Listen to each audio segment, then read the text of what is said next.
की संपूर्ण इतिहास और कैसे हमें हमारे इतिहास के बारे में गलत जानकारियां दी गई हैं, इस बारे में जानेंगे। साथ ही साथ अमरनाथ यात्रा की संपूर्ण विवरण भी करेंगे। तो चलिए आपका ज्यादा समय न लेते हुए इस वीडियो की शुरुआत करते हैं। अमरनाथ हिंदू धर्म का एक प्रमुख तीर्थ स्थल है। यह भारत के जम्मू और कश्मीर प्रदेश की राजधानी श्रीनगर के उत्तर पूर्व में 135 किमी दूर समुद्र तल से 13,600 फुट की ऊंचाई पर स्थित है। इस गुफा की लंबाई, भीतर की ओर गहराई 19 मीटर और चौड़ाई 16 मीटर है। गुफा 11 मीटर ऊंची है। अमरनाथ गुफा भगवान शिव के प्रमुख धार्मिक स्थलों में से एक है। अमरनाथ को तीर्थों का तीर्थ कहा जाता है क्योंकि यहीं पर भगवान शिव ने मां पार्वती को अमृतत्व का रहस्य बताया था। यहाँ की प्रमुख विशेषता पवित्र गुफा में बर्फ से प्राकृतिक शिवलिंग का निर्मित होना है। प्राकृतिक हिम से निर्मित होने के कारण इसे स्वयंभू हिमानी शिवलिंग भी कहते हैं। आषाढ़ पूर्णिमा से शुरू होकर रक्षाबंधन तक पूरे सावन महीने में होने वाले पवित्र हिमलिंग दर्शन के लिए लाखों लोग यहाँ आते हैं। गुफा की परिधि लगभग 150 फुट है और इसमें ऊपर से बर्फ के पानी की बूंदें जगह जगह टपकती रहती हैं। यहीं पर एक ऐसी जगह है जिसमें टपकने वाली हिम बूंदों से लगभग 10 फुट लंबा शिवलिंग बनता है। चंद्रमा के घटने बढ़ने के साथ साथ इस बर्फ का आकार भी घटता बढ़ता रहता है। श्रावण पूर्णिमा को यह अपने पूरे आकार में आ जाता है और अमावस्या तक धीरे धीरे छोटा होता जाता है। आश्चर्य की बात यही है कि यह शिवलिंग ठोस बर्फ का बना होता है, जबकि गुफा में आमतौर पर कच्ची बर्फ ही होती है जो हाथ में लेते ही भुरभुरा जाए। मूल अमरनाथ शिवलिंग से कई फुट दूर गणेश, भैरव और पार्वती के वैसे ही अलग अलग हिमखंड हैं। इसी गुफा में माता पार्वती को भगवान शिव ने अमर कथा सुनाई थी, जिसे सुनकर सद्योजात शुक शिशु शुकदेव आर्षि के रूप में अमर हो गए थे। गुफा में आज भी श्रद्धालुओं को कबूतरों का एक जोड़ा दिखाई दे जाता है, जिन्हें श्रद्धालु अमर पक्षी बताते हैं। वे भी अमर कथा सुनकर अमर हुए हैं। ऐसी मान्यता भी है कि जिन श्रद्धालुओं को कबूतरों को जोड़ा दिखाई देता है, उन्हें शिव पार्वती अपने प्रत्यक्ष दर्शनों से निहाल करके उस प्राणी को मुक्ति प्रदान करते हैं। यह भी माना जाता है कि भगवान शिव ने पार्वती को इस गुफा में एक ऐसी कथा सुनाई थी जिसमें अमरनाथ की यात्रा और उसके मार्ग में आने वाले अनेक स्थलों का वर्णन था। यह कथा कालांतर में अमर कथा नाम से विख्यात हुई। कुछ विद्वानों का मत है कि भगवान शंकर जब पार्वती को अमर कथा सुनाने ले जा रहे थे तो उन्होंने छोटे छोटे अनंत नागों को अनंत नाग में छोड़ा, माथे के चंदन को चंदन बाड़ी में उतारा, अन्य पिस्सुओं को पिस्सू टॉप पर और गले के शेषनाग को शेषनाग नामक स्थल पर छोड़ा था। ये तमाम स्थल अब भी अमरनाथ यात्रा में आते हैं। अमरनाथ गुफा का सबसे पहले पता 16वीं शताब्दी के पूर्वार्ध में एक मुसलमान गडरिये को चला था। आज भी चौथाई चढ़ावा उस मुसलमान गडरिये के वंशजों को मिलता है। आश्चर्य की बात यह है कि अमरनाथ गुफा एक नहीं है। अमरावती नदी के पथ पर आगे बढ़ते समय और भी कई छोटी बड़ी गुफाएं दिखती हैं। वे सभी बर्फ से ढकी हैं। सेक्युलरिज्म के झंडपदारों ने गलत इतिहास की व्याख्या शुरू कर दी है कि इस गुफा को 1850 में एक मुस्लिम बूटा मलिक ने खोजा था। पिछले साल तो पत्रकारिता का गोयन का अवार्ड घोषित करने वाले इंडियन एक्सप्रेस ने एक लेख लिखकर इस झूठ को जोर शोर से प्रचारित किया था, जबकि इतिहास में दर्ज है कि जब इस्लाम इस धरती पर मौजूद भी नहीं था, यानी इस्लाम पैगंबर मोहम्मद पर कुरान उतरना तो छोड़िए, उनका जन्म भी नहीं हुआ था, तब से अमरनाथ की गुफा में सनातन संस्कृति के अनुयायी बाबा बर्फानी की पूजा अर्चना कर रहे हैं। कश्मीर के इतिहास पर कल्हण की राज तरंगिणी और नीलमत पुराण से सबसे अधिक प्रकाश पड़ता है। श्रीनगर से 140 किलोमीटर दूर 3,888 मीटर की ऊंचाई पर स्थित अमरनाथ गुफा को तो भारतीय पुरातत्व विभाग ही 5,000 वर्ष प्राचीन मानता है। यानी महाभारत काल से इस गुफा की मौजूदगी खुद भारतीय एजेंसियों मानती हैं। लेकिन यह भारत का सेक्युलरिज्म है जो तथ्यों और इतिहास से नहीं, मार्क्सवादी नेहरूवादियों के परसेप्शन से चलता है। वही परसेप्शन इस बार भी बनाने का प्रयास आरंभ हो चुका है। अमरनाथ की गुफा प्राकृतिक है ना कि मानव निर्मित, इसलिए 5,000 वर्ष की पुरातत्व विभाग की यह गणना भी कम ही पड़ती है। क्योंकि हिमालय के पहाड़ लाखों वर्ष पुराने माने जाते हैं, यानी यह प्राकृतिक गुफा लाखों वर्ष से है। कल्हण की राज तरंगिणी में इसका उल्लेख है कि कश्मीर के राजा सामदीमत शैव थे और वह पहलगाम के वनों में स्थित बर्फ के शिवलिंग की पूजा अर्चना करने जाते थे। ध्यात हो कि बर्फ का शिवलिंग अमरनाथ को छोड़कर और कहीं नहीं है, यानी वामपंथी जिस 1850 में अमरनाथ गुफा को खोजे जाने का कुतर्क गढ़ते हैं, इससे कई शताब्दी पूर्व कश्मीर के राजा खुद बाबा बर्फानी की पूजा कर रहे थे। नीलमत पुराण भृंगेश संहिता में भी अमरनाथ तीर्थ का बारंबार उल्लेख मिलता है। भृंगेश संहिता में लिखा है कि अमरनाथ की गुफा की ओर जाते समय अनंतनया, अनंतनाग, माच भवन, मट्टन, गणेश बल, गणेशपुर, मामलेश्वर, मामल, चंदनवाड़ी, सुशराम नगर, शेषनाग, पंचतरंगिरी, पंचतरणी और अमरावती में यात्री धार्मिक अनुष्ठान करते थे। वहीं छठी में लिखे गए नीलमत पुराण में अमरनाथ यात्रा का स्पष्ट उल्लेख है। नीलमत पुराण में कश्मीर के इतिहास, भूगोल, लोक कथाओं, धार्मिक अनुष्ठानों की विस्तृत रूप में जानकारी उपलब्ध है।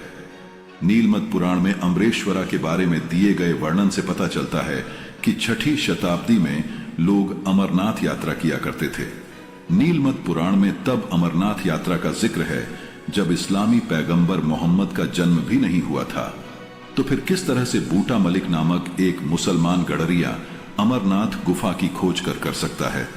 ब्रिटिशर्स, मार्क्सवादी और नेहरूवादी इतिहासकार का पूरा जोर इस बात को साबित करने में है कि कश्मीर में मुसलमान हिंदुओं से पुराने बाशिंदे हैं। इसलिए अमरनाथ की यात्रा को कुछ 100 साल पहले शुरू हुआ बताकर वहां मुस्लिम अलगाववाद की एक तरह से स्थापना का प्रयास किया गया है।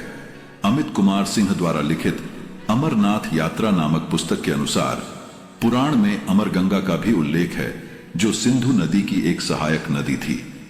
अमरनाथ गुफा जाने के लिए इस नदी के पास से गुजरना पड़ता था।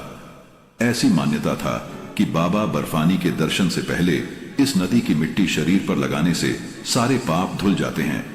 शिव भक्त इस मिट्टी को अपने शरीर पर लगाते थे। पुराण में वर्णित है कि अमरनाथ गुफा की ऊंचाई 250 फीट और चौड़ाई 50 फीट थी।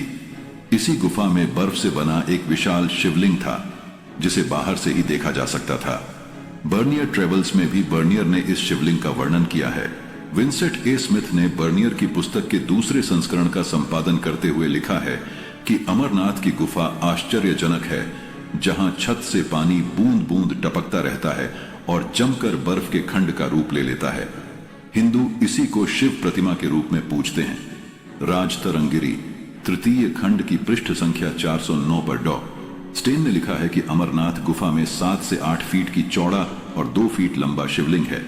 कल्हण की राजतरंगिणी द्वितीय में कश्मीर के शासक सामदीमत 34 ईसा पूर्व से 17वीं ईस्वी और उनके बाबा बर्फानी के भक्त होने का उल्लेख है। यही नहीं, जिस बूटा मलिक को 1850 में अमरनाथ गुफा का खोजकर्ता साबित किया जाता है, उससे करीब 400 साल पूर्व कश्मीर में बादशाह जैन-उल-अबदीन का शासन 1420-70 था। उसने भी अमरनाथ की यात्रा की थी। इतिहासकार जोन राज ने इसका उल्लेख किया है। 16वीं शताब्दी में मुगल बादशाह अकबर के समय के इतिहासकार अबुल फजल ने अपनी पुस्तक आईने अकबरी में अमरनाथ का जिक्र एक पवित्र हिंदू तीर्थ स्थल के रूप में किया है। आईने अकबरी में लिखा है, गुफा में बर्फ का एक बुलबुला बनता है। यह थोड़ा थोड़ा करके 15 दिन तक रोजाना बढ़ता है और यह 2 गज से अधिक ऊंचा हो जाता है। चंद्रमा के घटने के साथ साथ वह भी घटना शुरू हो जाता है और जब चांद लुप्त हो जाता है तो शिवलिंग भी विलुप्त हो जाता है। वास्तव में कश्मीर घाटी पर विदेशी इस्लामी आक्रांता के हमले के बाद हिंदुओं को कश्मीर छोड़कर भागना पड़ा। इसके कारण 14वीं शताब्दी के मध्य से करीब 300 साल तक यह यात्रा बाधित रही। यह यात्रा फिर से 1872 में आरंभ हुई। इसी अवसर का लाभ उठाकर कुछ इतिहासकारों ने बूटा मलिक को 1850 में अमरनाथ गुफा का खोजक साबित कर दिया और इसे लगभग मान्यता के रूप में स्थापित कर दिया। जनश्रुति भी लिख दी गई, जिसमें बूटा मलिक को लेकर एक कहानी बुन दी गई कि उसे एक साधु मिला। साधु ने बूट को कोयले से भरा एक थैला दिया। घर पहुंचकर बूटा ने जब थैला खोला तो उसमें उसने चमकता हुआ हीरा माया। वह हीरा लौटाने या फिर खुश होकर धन्यवाद देने जब उस साधु के पास पहुंचा तो वहां साधु नहीं था, बल्कि सामने अमरनाथ का गुफा था। आज भी अमरनाथ में जो चढ़ावा चढ़ाया जाता है उसका एक भाग बूटा मलिक के परिवार को दिया जाता है। चढ़ावा देने से हमारा विरोध नहीं है, लेकिन झूठ के बल पर इसे दशक दर दशक स्थापित करने का यह जो प्रयास किया गया है उसमें बहुत हद तक इन लोगों को सफलता मिल चुकी है। आज भी किसी हिंदू से पूछिए, वह नीलमत पुराण का नाम नहीं बताएगा, लेकिन एक मुस्लिम गरेडिये ने अमरनाथ गुफा की खोज की, तुरंत इस फर्जी इतिहास पर बात करने लगेगा। यही फेक विमर्श का प्रभाव होता है जिसमें ब्रिटिशर्स, मार्क्सवादी, नेहरूवादी इतिहासकार सफल रहे हैं। अमरनाथ यात्रा। अमरनाथ यात्रा पर जाने के भी दो रास्ते हैं, एक पहलगाम होकर और दूसरा सोनमर्ग के समीप बालटाल से। यानी कि पहलगाम या बालटाल तक किसी भी सवारी से पहुंचे, यहां से आगे जाने के लिए अपने पैरों का ही इस्तेमाल करना होगा। अशक्त या वृद्धों के लिए सवारियों का प्रबंध किया जा सकता है। पहलगाम से जाने वाले रास्ते को सरल और सुविधाजनक समझा जाता है। बालटाल से अमरनाथ गुफा की दूरी केवल 14 किलोमीटर है, लेकिन यह बहुत ही दुर्गम रास्ता है और सुरक्षा की दृष्टि से भी संदिग्ध है। इसीलिए सरकार इस मार्ग को सुरक्षित नहीं मानती और अधिकतर यात्रियों को पहलगाम के रास्ते अमरनाथ जाने के लिए प्रेरित करती है। लेकिन रोमांच और जोखिम लेने का शौक रखने वाले लोग इस मार्ग से यात्रा करना पसंद करते हैं। इस मार्ग से जाने वाले लोग अपने जोखिम पर यात्रा करते हैं। रास्ते में किसी अनहोनी के लिए भारत सरकार जिम्मेदारी नहीं लेती है। पहलगाम जम्मू से 315 किलोमीटर की दूरी पर है। यह विख्यात पर्यटन स्थल भी है और यहाँ का नैसर्गिक सौंदर्य देखते ही बनता है। पहलगाम तक जाने के लिए जम्मू कश्मीर पर्यटन केंद्र से सरकारी बस उपलब्ध रहती है। पहलगाम में गैर सरकारी संस्थाओं की ओर से लंगर की व्यवस्था की जाती है। तीर्थ यात्रियों की पैदल यात्रा यहीं से आरंभ होती है। पहलगाम के बाद पहला पड़ाव चंदनवाड़ी है, जो पहलगाम से 8 किलोमीटर की दूरी पर है। पहली रात तीर्थ यात्री यहीं बिताते हैं। यहाँ रात्रि निवास के लिए कैंप लगाए जाते हैं। इसके ठीक दूसरे दिन पिस्सू घाटी की चढ़ाई शुरू होती है। कहा जाता है कि पिस्सू घाटी पर देवताओं और राक्षसों के बीच घमासान लड़ाई हुई, जिसमें राक्षसों की हार हुई। लिद्दर नदी के किनारे किनारे पहले चरण की यह यात्रा ज्यादा कठिन नहीं है। चंदनबाड़ी से आगे इसी नदी पर बर्फ का यह पुल सलामत रहता है। चंदनवाड़ी से 14 किलोमीटर दूर शेषनाग में अगला पड़ाव है। यह मार्ग खड़ी चढ़ाई वाला और खतरनाक है। यहीं पर पिस्सू घाटी के दर्शन होते हैं। अमरनाथ यात्रा में पिस्सू घाटी काफी जोखिम भरा स्थल है। पिस्सू घाटी समुद्र तल से 11,120 फुट की ऊंचाई पर है। यात्री शेषनाग पहुंचकर ताजादम होते हैं। यहाँ पर्वतमालाओं के बीच नीले पानी की खूबसूरत झील है। इस झील में झांककर यह भ्रम हो उठता है कि कहीं आसमान तो इस झील में नहीं उतर आया। यह झील करीब 1.5 किलोमीटर लंबाई में फैली है। किंवदंतियों के मुताबिक शेषनाग झील में शेषनाग का वास है और 24 घंटों के अंदर शेषनाग एक बार झील के बाहर दर्शन देते हैं, लेकिन यह दर्शन खुशनसीबों को ही नसीब होते हैं। तीर्थयात्री यहाँ रात्रि विश्राम करते हैं और यहीं से तीसरे दिन की यात्रा शुरू करते हैं। शेषनाग से पंचतरणी 8 मील के फासले पर है। मार्ग में बैववेल टॉप और महागुणास दर्रे को पार करना पड़ता है, जिनकी समुद्र तल से ऊंचाई क्रमशः 13,500 फुट व 14,500 फुट है।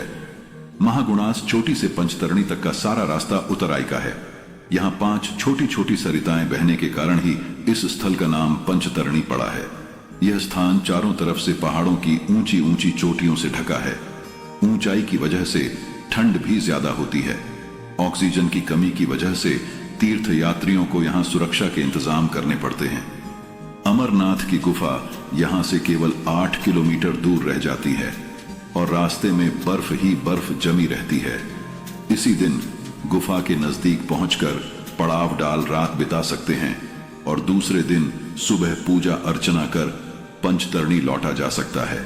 कुछ यात्री शाम तक शेषनाग तक वापस पहुंच जाते हैं। यह रास्ता काफी कठिन है, लेकिन अमरनाथ की पवित्र गुफा में पहुंचते ही सफर की सारी थकान पल भर में छू मंत्र हो जाती है। और अद्भुत आत्मिक आनंद की अनुभूति होती है। जम्मू से बालटाल की दूरी 400 किलोमीटर है।